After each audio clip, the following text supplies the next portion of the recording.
கடந்த நாடாளுமன்ற தேர்தலில் திமுக வெற்றி பெற்றதற்கு முதல் காரணம் மோடிதான் என அமைச்சர் உதயநிதி ஸ்டாலின் கூறியுள்ளார். திமுக பவள விழாவை முன்னிட்டு சென்னை கிழக்கு மாவட்ட திமுக சார்பில் 75 வயது நிரம்பிய திமுகவினருக்கு நிதி உதவி, சான்றிதழ் மற்றும் நினைவு பரிசு வழங்கும் நிகழ்ச்சி நடைபெற்றது. மேலும் 60 வயதை கடந்த திமுகவினர் 1000 நபர்களுக்கு நிதி உதவியும் வழங்கப்பட்டது. இதில் கலந்து கொண்ட அமைச்சர் உதயநிதி ஸ்டாலின் நினைவு பரிசு மற்றும் நிதி உதவி வழங்கினார்.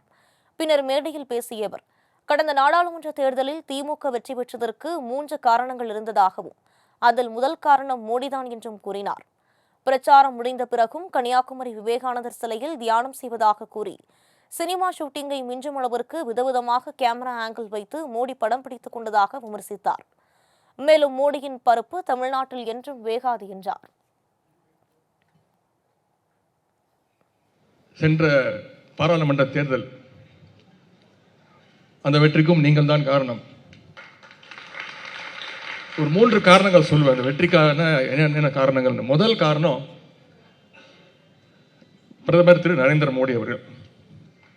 அவர்தான் நமக்கு இந்த வெற்றியை தேடி கொடுத்தாரு. நான் தமிழ்நாடு முழுக்க சுற்றுப்பயணம் போனேன். கிட்டத்தட்ட 23 நாட்கள் பயணம் பண்ணி அனைத்து தொகுதியிலையும் பிரச்சாரம் பண்ணி அனைத்து தரப்பு மக்களையும் போய் சந்திச்சேன். அப்போ அவங்க கிட்ட பார்த்த அந்த திரு மோடி பாஜகவுடைய அந்த வெறுப்பு தொடர்ந்து இருந்து கொண்டே இருந்தது. அதை தொடர்ந்து வச்சது திரு மோடி அவர்கள் தான்.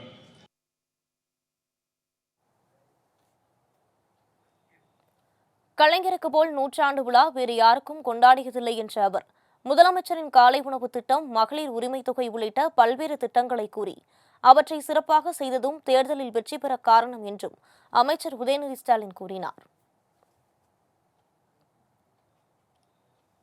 1,16,00,000 மகளிருக்கு மாதம் 1000 ரூபாய் கலைஞர் மகளிர் உரிமை தொகை வழங்கப்பட்டிருக்கு.